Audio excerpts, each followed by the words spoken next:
As the holidays approach, supply chain issues are disrupting the lives of millions of Americans across the country every day. Shipping delays, coupled with the pandemic, have caused shortages in some of the nation's most essential sectors. Over the past year and a half, supermarkets in some of the country's wealthiest communities have struggled to keep their shelves stocked. But a lack of access to healthy food and local grocery stores is a reality millions of Americans face every day, with or without these supply chain issues. One nonprofit is looking to change that. Joining us now for more on this is Aaron A.J. Johnson. He's the owner of the Oasis Fresh Market in Tulsa, Oklahoma, and founder of the Oasis Project. Hi, A.J. Great to see you. Thank you for joining us. So, first off, can you explain to us exactly what a food desert is? Is it what it sounds like? And how do these food deserts impact communities across the country? Hey, thank you so much. So honored to be with you today. A food desert, the USDA classifies a food desert as in an urban area, a grocery store not within a mile, and within a rural area within 9 miles. Well, in North Tulsa, that was once considered Black Wall Street. In this part of town, the nearest grocery store was almost 9 miles away. And so that's why Oasis Fresh Market was built. In order to provide healthy and fresh access to all.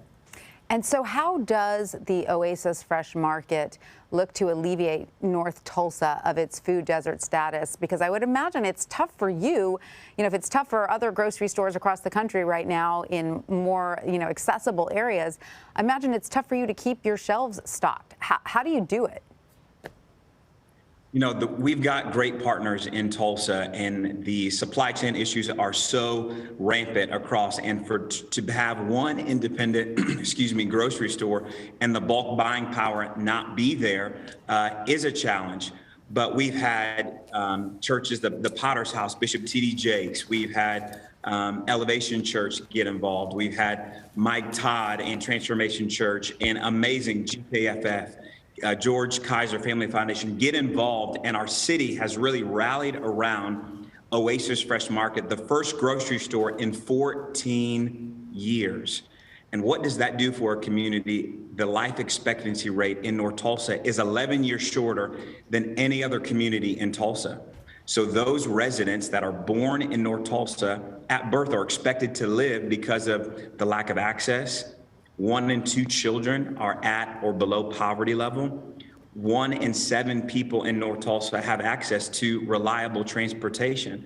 So we, through our nonprofit, the Oasis Project, and the grocery store, are trying to meet those needs by having a delivery food program that will not charge the North Tulsa residents for delivery. So we are trying to do what we can, and we've got amazing partners that have come alongside to say, hey, we know that 40 million people across the U.S. live in food deserts.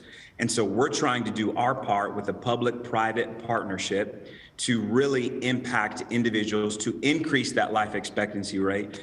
And being a minority in this time, with all of the ARP funds that are being passed that are primarily for economically disadvantaged communities, we hope that our state and our governor will be a part of helping the Oasis Project to be the model in other underserved communities, predominantly Black and brown communities across the U.S. Well, as you mentioned, this is the first market full-service grocery store to open in North Tulsa in 14 years. It's also the first Black-owned grocery store in decades. How did this market specifically come to be? How did you focus on the North Tulsa area? Because obviously there's a lot of need. You do expect it to be a model, as you said, for additional food desert communities. Will this always require a public-private commitment? The model going forward, we want to make sure that the cities, that they are invested as well, and that companies will be invested. The goal is, as we grow in our franchise model, that won't always be the model, but initially we believe the cities buying in. Councilwoman Vanessa Harper of District 1 in Tulsa, Oklahoma, and Rose Washington, as well as our mayor, and amazing foundations really were the catalyst coming together. There were some funds given through a community block development grant, but also funds that needed to be raised. But individuals knew that the pandemic was going to cause a wider gap greater disparities, greater inequities. And North Tulsa just commemorated the centennial of the Tulsa Race Massacre. So our city and CEOs and others rallied together to say, what has changed for Blacks in North Tulsa in the last 100 years? And though all of the answers haven't been solved, but Black incubators have really taken off, Black businesses have thrived.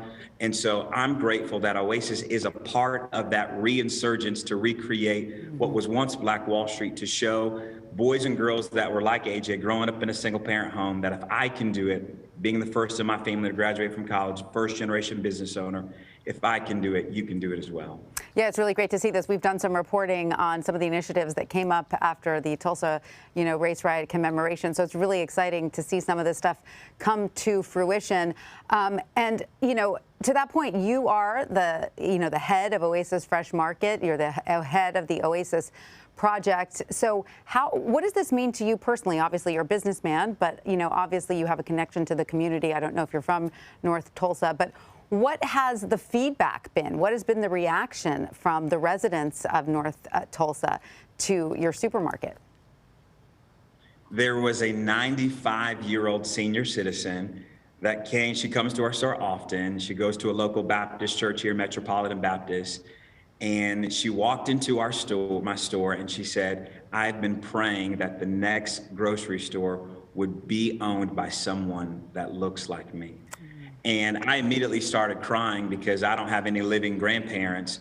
So to be able to have the first grocery store in 14 years that she has been praying for, that the next grocery store would be someone that looks like her, it's a model and a testament for not just her, but so many of the high school students that we employ and our employees. Many of them have said, we have never seen someone that's a minority, that's Black, that has owned a business. And so we are trying to just show others, again, if AJ can do it, and I'm no exception to the rule, nothing special other than love to serve people and hard work. And having great relationships within the city really was the catalyst that can bring about great, long-lasting changes here in the heart of North Tulsa and beyond. Well, AJ Johnson, thank you so much for joining us, and congratulations on getting that wonderful market up and running. Thank you so much.